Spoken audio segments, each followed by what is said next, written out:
ایک اور حدیث سے آ جائی، یوشکل امم تداعی علیکم کما تداعی الآکلۃ الی قصعتھا، ایک دن آئے گا میری امت کو ایسے تقسیم کریں گے غیر جیسے دسترخوان پہ روٹی تقسیم کی جاتی ہے، ٹکڑے ٹکڑے کر کے۔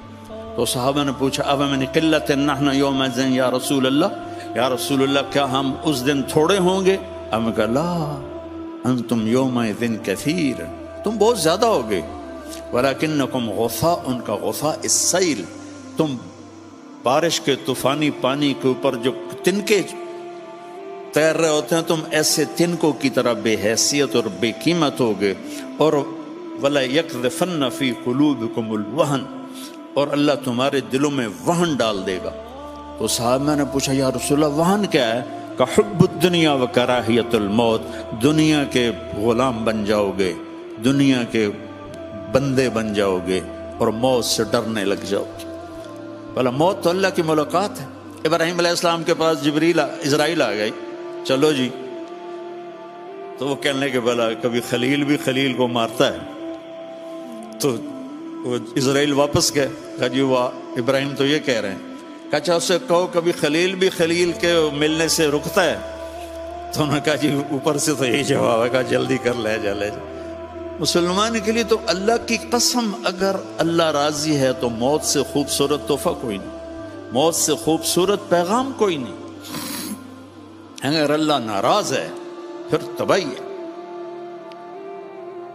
عمر بن عبدالعزیز اس تخت پہ بیٹھے جس پہ بنو امیہ کے ظالم حکمران بیٹھے تھے، عبد الملک بن مروان، پھر ولید بن عبد الملک، پھر سلیمان بن عبد الملک، اور چوتھے عمر بن عبدالعزیز۔ عبد الملک ان کے سگے چچا تھے، عمر بن عبدالعزیز اور عبد الملک بھائی تھے، مروان کے بیٹے تھے۔ تو عمر بن عبدالعزیز نے 2.25 سال حکومت کی، اور 3 بر اعظم میں زکوٰۃ لینے والا کوئی نہ بچا۔ 3 بر اعظم پہ حکومت تھی، جنوبی فرانس سے لے کر شمالی افریقہ تک اور ملتان تک اس بندے کا جھنڈا لہراتا تھا، اور 3 بر اعظم میں زکوٰۃ لینے والا کوئی نہ بچا، کہ پہلے خزانہ اپنا سمجھ کے لوٹتے رہے، اور انہوں نے خزانے کو امانت سمجھ کے استعمال کیا۔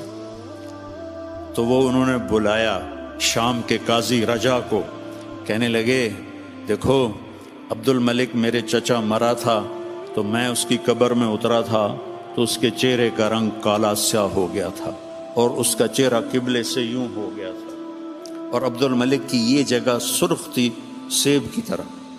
پھر میں نے ولید کو قبر میں اتارا، وہ اس کی کفن کی گیرا کھول کے دیکھا تو اس کا چہرہ ادھر تھا اور کالا سیاہ تھا۔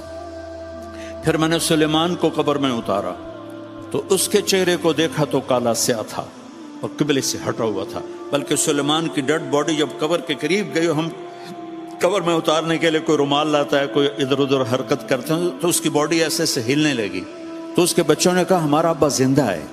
عمر بن عبدالعزیز نے فرمایا زندہ نہیں، قبر کا عذاب شروع ہو چکا ہے۔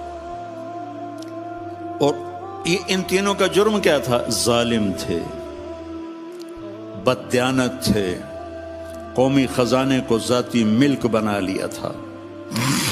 یہ کیا سمجھتے ہیں حکمران کہ یہ مزے کریں گے؟ ان سب کے ہاتھ ایسے بندے ہوں گے قیامت کے دن۔ یہ جتنے جج صاحبان ہیں یہ کیا سمجھتے ہیں کہ ہمیں بڑی اعلیٰ پوسٹ ملی ہوئی ہے؟ ان کے قیامت کے دن ہاتھ یہاں بندھے ہوئے ہوں گے۔ پھر اللہ پوچھے گا بتا تجھے جو حکمران بنایا تھا تو نے کیا کیا میرے بندوں کے ساتھ؟ اگر وہ جواب دے سکا تو اس کے ہاتھ چھوڑ دیے جائیں گے، ورنہ انہی بندے ہاتھوں کے ساتھ جہنم میں گر جائے گا۔ اور قاضی سے اللہ پوچھے گا ہاں کیا فیصلے کیے تھے، کتنے ظلم کے فیصلے کیے تھے، کتنے عدل کے فیصلے کیے تھے؟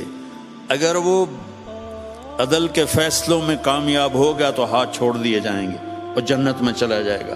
اگر ظلم کے فیصلے کرتا مر گیا تو انہی بندے ہاتھوں کے ساتھ آگ میں چلا جائے گا۔